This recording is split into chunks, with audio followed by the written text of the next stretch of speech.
¿Cuál es la línea de tiempo de la gran tribulación? Bueno, para entender este punto, hemos nosotros de primeramente basarnos en lo que dice la palabra de Dios. Y déjeme decirle, toda la escatología tiene que ir en sus raíces desde Daniel hacia adelante, porque Daniel nos informa, Daniel nos presenta, vamos a decir, hermanos, en relieve o bajo relieve todo lo que va a estar sucediendo escatológicamente, porque a Daniel se le dijo, se le enseñó: no selles este libro, estas palabras, le dice el Señor, no selles, más bien séllalos, quiero decir, séllalos, sino que esto es para el tiempo final. Le dijo, esto no es para tu tiempo, esto es para los últimos días. Entonces hay que sellarlo, porque esto no es para este tiempo. En cambio, cuando usted lee Apocalipsis, a Juan le dan el texto y le dan una orden y le dicen: no selles estas palabras, porque lo que te estoy dando es para el tiempo de esta era de ustedes. Entonces, acuérdense que Daniel está en el Antiguo Testamento y Apocalipsis, por supuesto, que está en el Nuevo Testamento. Entonces, ahí entendemos, y por lo tanto, para empezar para responder a esta pregunta, ¿cuál es la línea de tiempo de la gran tribulación? Hemos de entender también, no vaya a pensar usted que la gran tribulación está nombrando la última semana de Daniel, sino por lo que dice la Biblia, está nombrando solamente 3 años y medio, es decir, la mitad de la semana de los 7 últimos años que presenta Daniel en la visión en el capítulo 9. Lea conmigo, porque vamos a hacer una diferencia y le voy a dar el argumento bíblico. No voy a pensar que esa es una idea mía. Hay 3 años y medio de tribulación y 3 años y medio de gran tribulación. Y fíjese usted que todavía tiene más peso, porque este asunto de la gran tribulación lo dijo el Señor Jesús. Ni siquiera nadie de sus discípulos, que tendría la autoridad, por supuesto, porque eran siervos de Dios, ¿verdad? Eran autores de la Escritura. Leamos Daniel 9, 24 al 27. 70 semanas están determinadas sobre tu pueblo y sobre tu santa ciudad, para terminar la prevaricación y poner fin al pecado, y expiar la iniquidad, para traer la justicia perdurable, y sellar la visión y la profecía, y ungir al santo de los santos. Sabe pues y entiende que desde la salida de la orden para restaurar y edificar Jerusalén hasta el Mesías príncipe, habrá 7 semanas. Ahí hay que distribuir esos 7 semanas. Acuérdese que las semanas son semanas de años. Una semana consta de 7 años. Y aquí hay las primeras 7 semanas. En semanas de años, ¿cuántos años son? 49 años. Entonces usted tiene que ir sumando eso. Dice, habrá 7 semanas y 62 semanas. Es decir, estas primeras 7 semanas, 49 años. Más las, ¿cuántas semanas dice? 62 semanas, ya van 69 semanas. Falta una. Y ahí tiene que entender usted. Dice, se volverá a edificar la plaza del muro en los tiempos angustiosos, y después de las 62 semanas se quitará la vida al Mesías, mas no por sí, y el pueblo de un príncipe que ha de venir, ¿en dónde estamos aquí, hermano? ¿En qué versículo voy? Hermanos, ¿me están leyendo conmigo ahí? 26. Y después de las 62 semanas se quitará la vida al Mesías, mas no por sí, y el pueblo de un príncipe que ha de venir destruirá la ciudad y el santuario, y su fin con inundación. Hasta el fin de la guerra durarán las devastaciones. Y por otra semana, o sea, termina la semana, las 7 primeras semanas unidas a las 62 van 69 semanas. Luego viene lo que se conoce en la escatología, hermanos, como esa pequeña ventanita que se le denomina y se le llama bíblicamente el tiempo de la gracia, que es en donde está parada la iglesia, donde se mueve la iglesia. ¿Comprendemos, hermanos? La iglesia es aparte, no tiene absolutamente nada que ver con las 70 semanas de Daniel. Véalo aquí, hay un apartado. 7 semanas, ¿por qué 7 semanas? 62 semanas, se detiene el reloj profético, le dan muerte al Mesías, ya estamos en el tiempo de la gracia, transcurre un tiempo ¿verdad?, que ya llevamos más de 2000 años de gracia en que Dios está tratando con nosotros los gentiles. ¿Sí entiende? Ahora, mire lo que dice en el versículo 27. Y por otra semana, es decir, la última semana, los últimos 7 años, y por otra semana confirmará el pacto con muchos. A la mitad de la semana hará cesar el sacrificio y la ofrenda. Está tratando aquí ya de la política del anticristo. Aquí ya es el anticristo. Y por otra semana, el periodo de paz de 7 años. ¿Están captando, hermanos? Después, con la muchedumbre de las abominaciones vendrá el desolador, hasta que venga la consumación y lo que está determinado se derrame sobre el desolador. Muy bien, entonces así está la cosa, hermanito. Antes de que empiece la última semana que estamos leyendo aquí en el versículo 27, la iglesia gentil es arrebatada. Oiga eso. Por eso no calza bajo ningún punto de vista escriturario que la iglesia vaya a pasar por la gran tribulación. No hay por dónde, ¿verdad? Para los que son lectores de la Biblia, incluso pueden ver el comportamiento de Dios desde el Antiguo Testamento, desde los días de Noé, los días de Lot. ¿Qué hace Dios con los justos? Abraham le hace una gran pregunta a Dios y le dice: Señor, ciertamente tú vas a destruir al pecador, pero ¿destruirás al justo juntamente con el pecador? Le dice Dios: no, no es así. Lo voy a sacar primero, lo salvo y después ¡pau!, al pecador. No sé si entiende. Entonces usted desde el Antiguo Testamento empieza a notar el comportamiento de Dios, y Dios primero salva, saca a los suyos para derramar su ira. ¿Cuántos dan gloria a Dios? Muy bien, entonces, hermanos, antes de que empiece a correr el reloj otra vez de lo que es la semana profética para Daniel, 7 últimos años, la iglesia es arrebatada, porque usted y yo como gentiles no tenemos absolutamente nada que ver con la semana 70. ¿Está entendiendo? No, la semana 70, ese periodo es de la ira de Dios, hermano. Eso no es cualquier cosa. La Biblia más adelante se lo voy a mostrar, que dice que Jacob sufrirá como nunca en su historia humana. O sea, Israel. Entonces usted no vaya a pretender. A mí me da tristeza, hermanitos que dicen: hermano, es que yo escuché en la radio, en la televisión, que ya estamos en la gran tribulación. Y digo yo: ay, de veras, no han leído la Biblia. Qué pobre concepto bíblico es creer que estamos en la gran tribulación, cuando lo que dice la Escritura es que aquel día dice que no se sabe si será día o será noche. Solo para que se forme una idea. Será un tiempo de espanto moral, de espanto psicológico.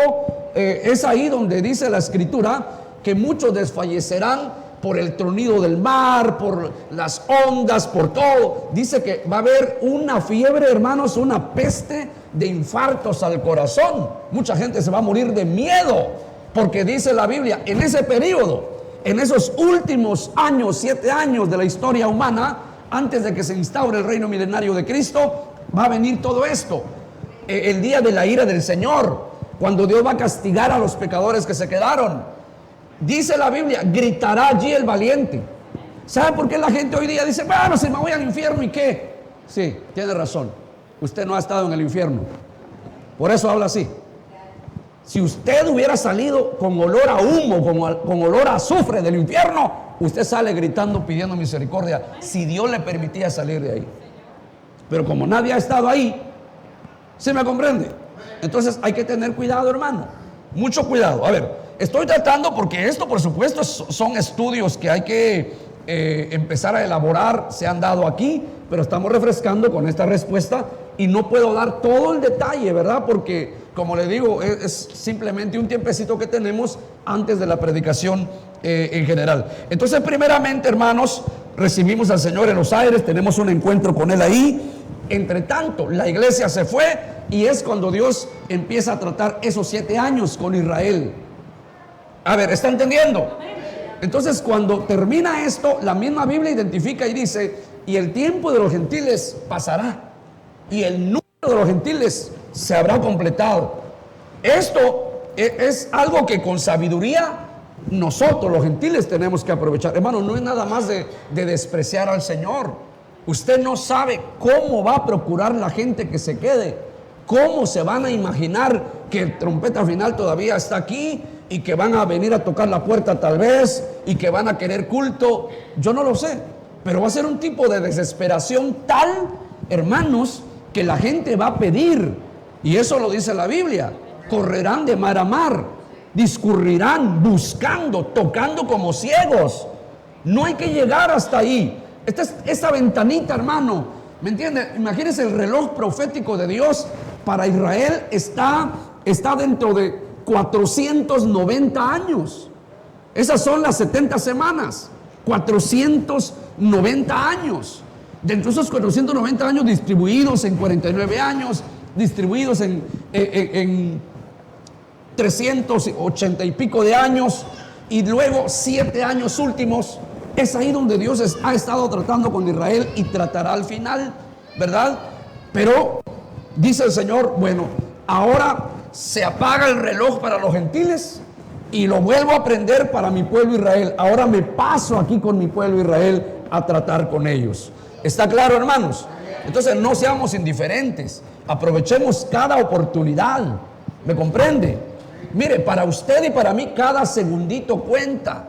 Ahora no, como le vuelvo a repetir, pues nadie ha vivido ese momento del arrebatamiento, porque el Señor no ha venido todavía. Usted no puede decir: no, hombre, sí la hace uno, hermano, porque hace 30 años vino el Señor y yo me fui con Él y ahora se va a repetir el arrebatamiento. No, eso no existe. ¿Me entiende? Esta es una oportunidad única que el Señor le da a la gentilidad. ¿Está claro, hermanos? Muy bien. Luego la iglesia se empiezan a desarrollar los 21 juicios sucesivos de Apocalipsis. 7 sellos, 7 trompetas y 7 copas de la ira de Dios. Entonces, escuche, le explico rápidamente. Al menos por lo que se muestra desde el punto de vista teológico aquí en Apocalipsis, es que los primeros 7 sellos van a derramarse, y como que Dios aún le da tiempo a los que se quedaron en Israel, porque es con ellos con quien está tratando el Señor, ¿verdad? Entonces solamente se derraman 7 sellos de juicio, pero esos son los primeros 3 años y medio. Después de los 3 años y medio, los últimos 3 años y medio, porque acuérdense que son 7 años. ¿Cuál es la mitad de 7, hermanos? 3 y medio. En los primeros 3 años y medio son los 7 sellos, pero después que ya cerró la primera mitad de esa semana, 3 años y medio, ya solo quedan otros 3 años y medio. Allí es en donde los juicios son simultáneos. Las 7 trompetas y las 7 copas de la ira de Dios. Juicios simultáneos. Entonces se redobló el castigo sobre los pecadores. Es ahí donde el Señor Jesús llama la gran tribulación. Quiere decir que los primeros 3 años y medio son la tribulación, pero Jesús, ya viendo lo que iba a suceder de cuando el anticristo toma el mando en el tercer templo que será erigido para entonces en Jerusalén, se mete ahí, y es lo que la Biblia dice, que se hace pasar por Dios. Él mismo se llama Dios, y entonces dice: ahora me van a adorar a mí, ¿verdad? Se vuelve un tipo, hermanos, tóxico para la sociedad judía. Los va a perseguir, pero yo quiero leérselo porque quisiera que usted tuviera un buen fundamento como se lo estoy exponiendo. Quiero que lea Mateo 24, 15 al 22 rápidamente. Nos vamos a formar la idea, hermano. Usted capte lo que Jesús dijo aquí en Mateo 24, 15 al 22. Por tanto, oiga lo que Jesús dice: cuando veáis en el lugar santo la abominación desoladora del que habló el profeta Daniel. Es decir, Jesús está interpretando la profecía de Daniel en el año, en la última semana de las 70. Y el Señor Jesús está diciendo: miren, aquella gran desolación de la que Daniel habló, ese momento cuando él está empleando la figura de Antíoco Epífanes IV, cuando vino al lugar santo en el segundo templo, se metió al lugar santísimo y sacrificó un puerco, un cerdo, en el lugar santísimo. Entonces dice, el Señor toma eso e interpreta en tiempo presente para nosotros, para que entendamos hoy la palabra. A ver si me comprende, que esto va a pasar en aquel día. será una gran señal en donde, imagínense, si el anticristo se metió al lugar santísimo del tercer templo reedificado en ese tiempo, ¿de qué más será capaz, cree usted? ¿De qué más es capaz este tipo? Ya se metió al lugar santísimo. Mediten eso.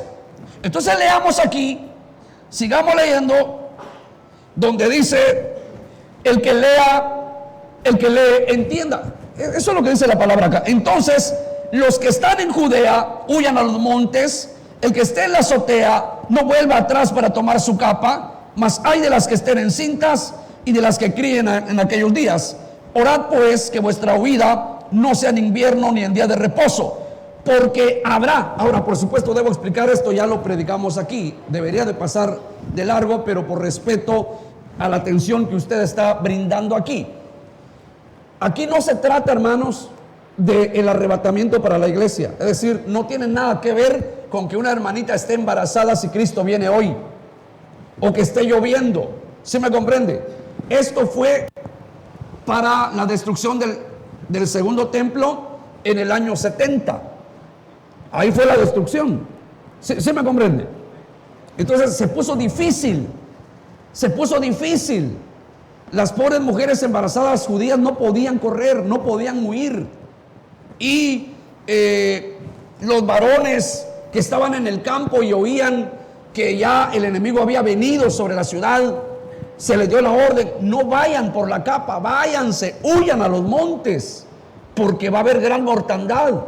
Ahora, sigue diciendo el Señor aquí, 21, porque habrá entonces gran tribulación. Entonces, cuando usted empieza a notar eso, habrá gran tribulación, cual no ha habido desde el principio del mundo hasta ahora, ni la habrá. Ahora, esa gran tribulación que nunca ha habido, ¿usted cree que ya pasó? Entonces uno tiene que empezar a meditar en la palabra. ¿Sí me comprende? ¿Qué es lo que no ha pasado? La pregunta es un poco curiosa, porque usted me puede decir: es lo que no ha pasado, hermano, y tendría razón. ¿Qué es lo más grande que no ha pasado? Es lo que no ha pasado, es lo que viene. Entonces Jesús estaba tomando ese acontecimiento y trayéndolo acá para que usted y yo ahora tengamos la idea clara. Es el momento, escuche, cuando el anticristo se meta, va a ser a la mitad justamente de la semana 70. Porque la Biblia dice que fueron entregados en su mano 3 años y medio. Así dice: tiempos, tiempo y medio tiempo. Tiempos, 3 años o 1 año, ¿verdad? Tiempo, está hablando de, más bien, tiempos 2 años, tiempo 1 año y medio tiempo, pues es medio año. Entonces fueron entregados en su mano. Es cuando Él de verdad, hermanos, va a ser el gobernante absoluto, al menos de la cantidad de países que se van a alinear con Él. Porque también debemos notar que el anticristo va a tener al menos 3 frentes de oposición: los reyes de Oriente, Egipto hacia el sur, y otro rey que se levantará, que es un poco difícil identificarlo. Se van a oponer con él, y entonces van a ir a Armagedón, al valle de Megiddo, y decir: vamos a pelear a ver quién puede más. Pero es una treta del diablo, porque reúne millones y millones y millones y millones de combatientes. Es el momento justo en el que el Señor va a venir, hermanos. A ver si me entiende. Es el momento justo en el que Él va a venir para retomar el control del planeta Tierra. Él va a reinar por 1000 años. Entonces viene, y entonces el anticristo dice: ¿para qué nos vamos a disparar entre nosotros? Miren quién está viniendo, no dejemos que venga. Y entonces van a levantar sus misiles, van a levantar sus metralletas, sus cañones y todo lo que tengan para intentar detener al Señor. Pero usted ve lo que dice la Biblia en 2 Tesalonicenses 2, que entonces al anticristo y todo lo que hay ahí, el Señor los matará con el resplandor de su venida. A ver, ¿sí comprende eso? Sí. Barrerá al Señor con esos millones de hombres. Entonces dice la Biblia que correrá la sangre de millones y millones de hombres hasta los frenos de los caballos, hermano. Por supuesto que no van a ser ríos de sangre. Por favor, comprenda la figura bíblica de lo que está diciendo el Señor. Lo que nos quiere hacer entender es que va a ser tantísima gente que va a morir, tantísimos soldados, millones y millones que van a morir ahí, que va a correr sangre, por supuesto. ¿Sí me comprende? Nunca ha corrido sangre como ahí. Y entonces, después de todo eso, ya el Señor instaura el reino milenario. Ya el diablo fue encadenado, será encadenado por 1000 años. Ese reino, escuche, se va, hermanos, a identificar, porque en él no habrá oposición de diablo ni de demonios. El falso profeta será puesto bajo candado también. El anticristo vivos. ¿Sí me comprende? Y el diablo y su reino oscurantista van a ser confinados por 1000 años. Y reinará el Señor. Es el tiempo de oro del que habla Isaías 62. Cuando la oveja pasará con el león, dice. El niño jugará con una serpiente, y no, la serpiente ya no tiene veneno, ya no hay ponzoña. La Jerusalén terrenal va a ser reacondicionada geológicamente, climáticamente. Van a haber cambios bastante favorables, porque se va a llevar a cabo la reunión del Señor Jesús con su pueblo Israel. Un reino físico para los israelitas, para el remanente que sobreviva, pero un reino espiritual para usted y para mí, que hacía 7 años nos habíamos ido con el Señor, y de ahí Él nos vuelve a traer para reinar con cuerpos angelicales. Denle un aplauso al Rey con todo el corazón.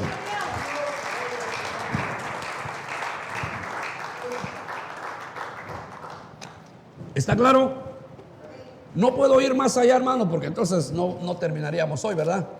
Por ahí están esos temas en nuestro muro. Usted puede refrescar la idea por ahí.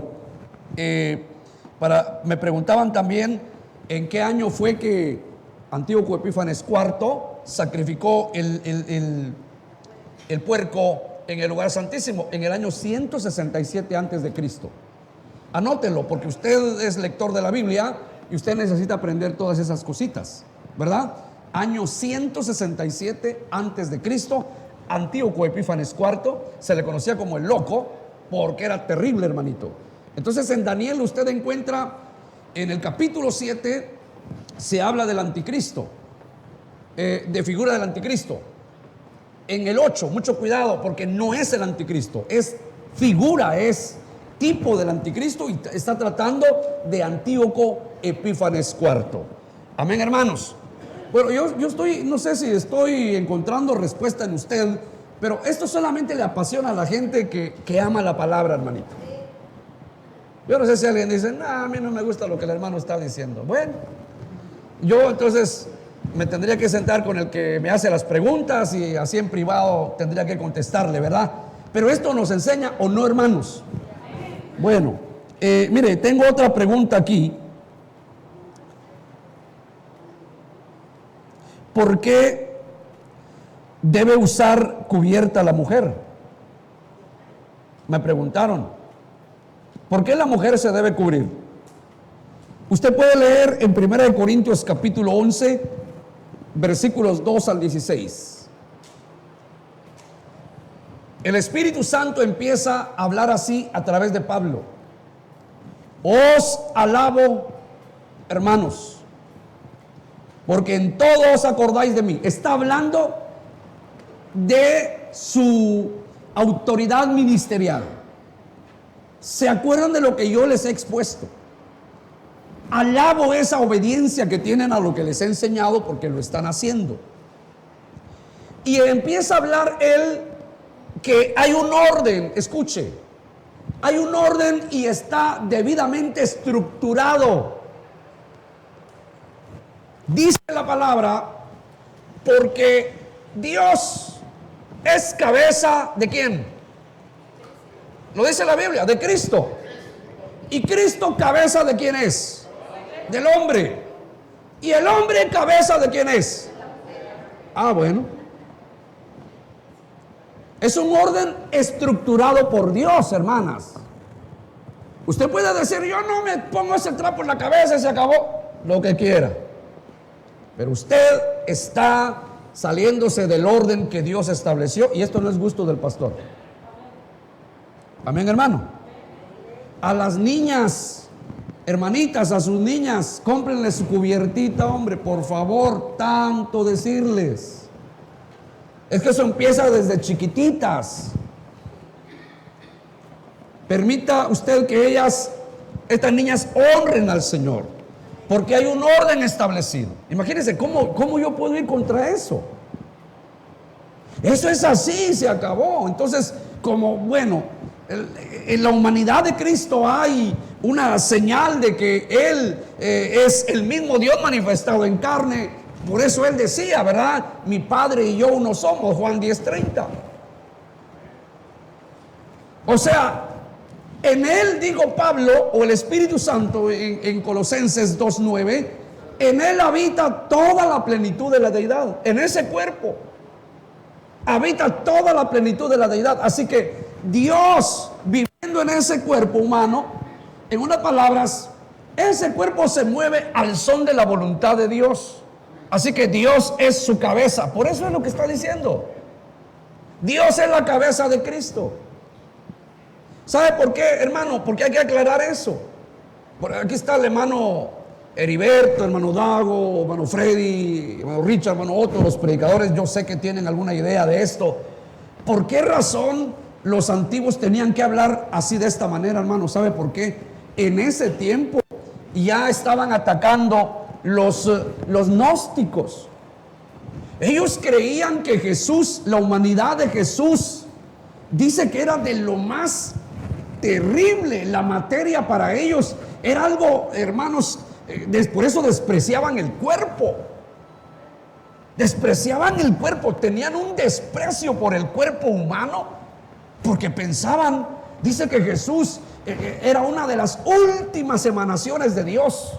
Dios fue trayendo y trayendo creaciones hasta que por allá salió Jesús. Entonces dice, Dios lo quiso alejar bastante porque eso de tener un cuerpo humano es sucio, es contaminador. Dios no quería nada con eso. Imagínense que le llamaban un neón, el último de los alambritos que salió en la conexión.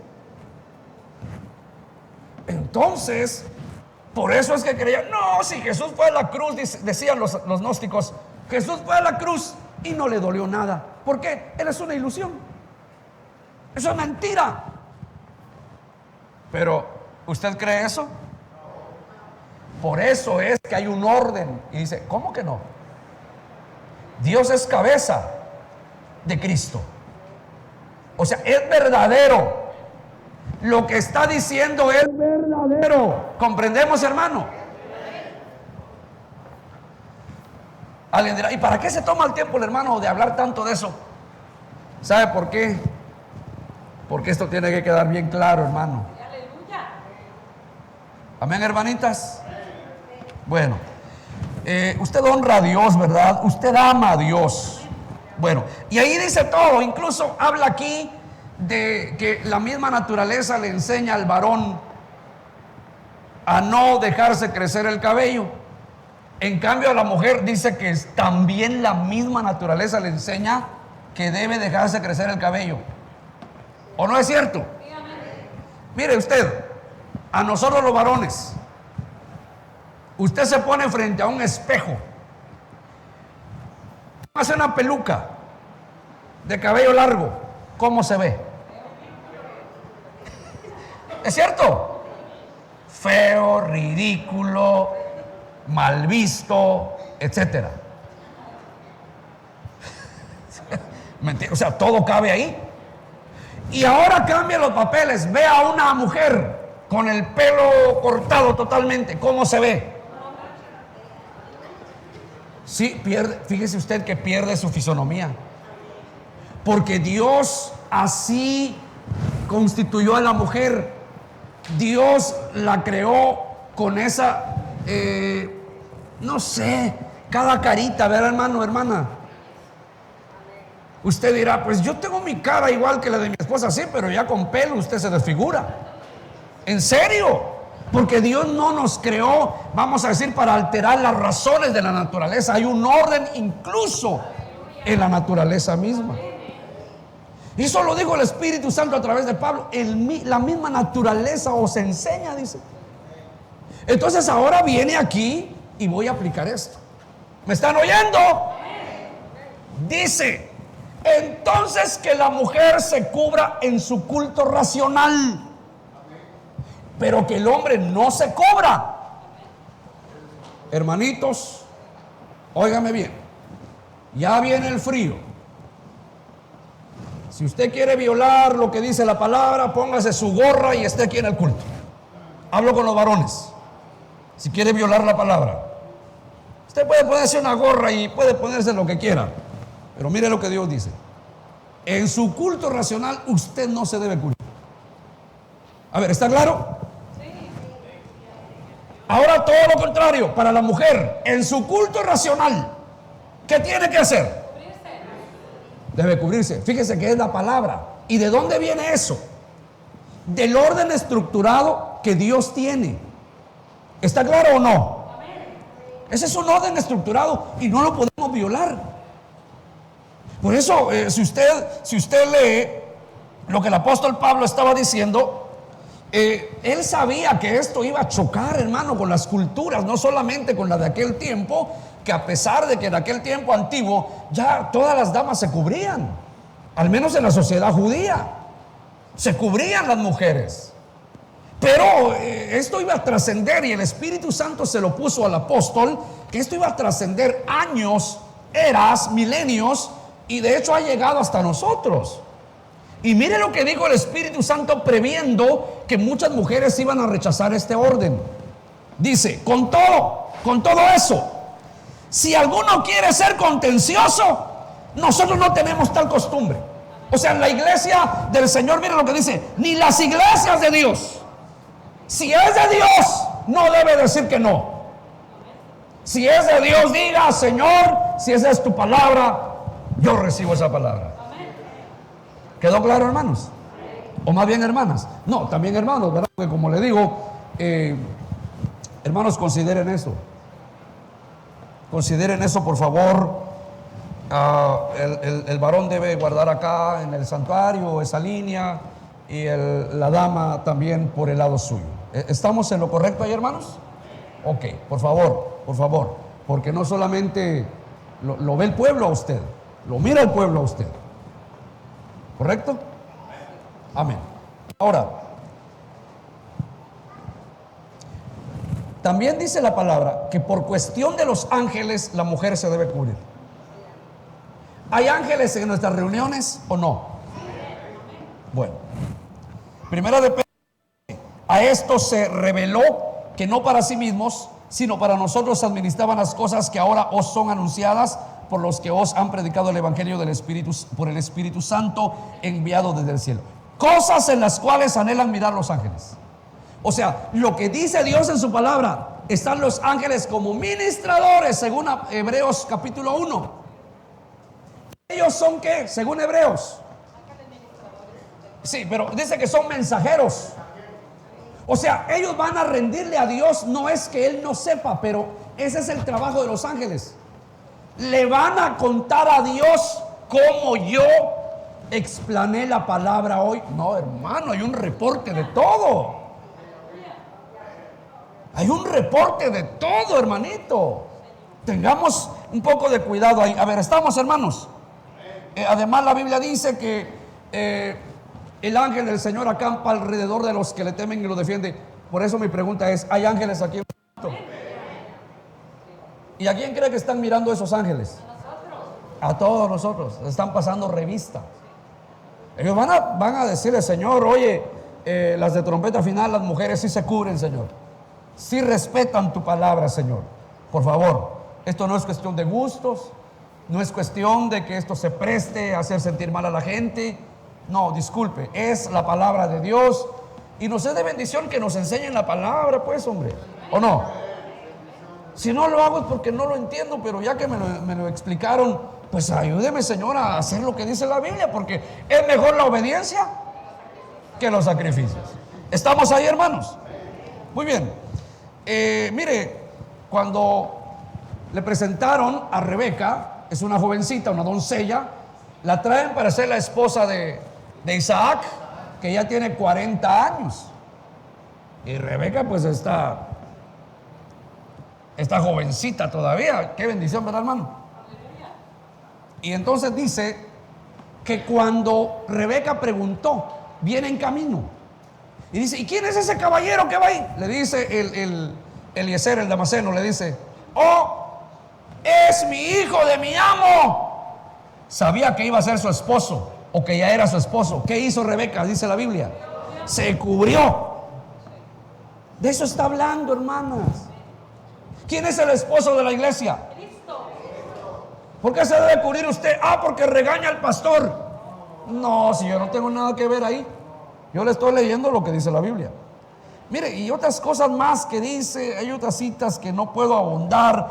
Hay que hablar aquí de, por ejemplo, en el Antiguo Testamento, a una prostituta se le rapaba y se le mandaba que se cubriera. Sí, pero era un tanto irónico. ¿Sabe por qué? Porque ¿de qué sirve que te estés cubriendo si estás en pecado? Tu estado espiritual es pecado, ¿verdad? Entonces, todo eso hay que entenderlo, hermano. No puedo profundizar ahí. Mi respuesta es muy superficial porque tenemos que avanzar con el tiempo también. Amén, hermanos. Entonces, lo que le iba a decir también, que la Biblia habla de la cubierta. Y a mí me han preguntado, hermano, ¿y cuánto tiene que medir la cubierta? Bueno, hay dos cosas aquí. Una, rápidamente se lo diré. Hay una manera en que la gente, las mujeres piensan cubrirse, y es una cosita así, hermano. No dice que se cubra la mollera, ¿verdad? Sino que se cubra la cabeza. O sea, es cuestión de sentido común. La dama dice, déme una cubierta, y si le dan una equipa, pues de modo que ya. No. Mire, yo estoy diciendo con respeto a eso porque hemos ido a diferentes iglesias nosotros, y la mujer como que hizo una forma de protestar contra lo que Dios dijo. Ah, es que andar cargando ese trapo en la cabeza, pues para obedecer a la Biblia me pongo con unos ganchitos y se ve medio raro, fíjese usted. Hay una cosita redondita así en la mollera y se lo amarran y ya. No, dice cubierta. Número uno, pues, discúlpeme, ¿qué tamaño? Como dijo un hermano, ¿cuánto calza usted de cabeza? Esa es la medida de su cubierta, hermanita. ¿Se me comprende? O sea, usted tiene que calcular y decir, claro, no me voy a poner un velo así con este calorazo, ¿verdad? Pero debe cubrirse respetuosamente porque Dios lo manda.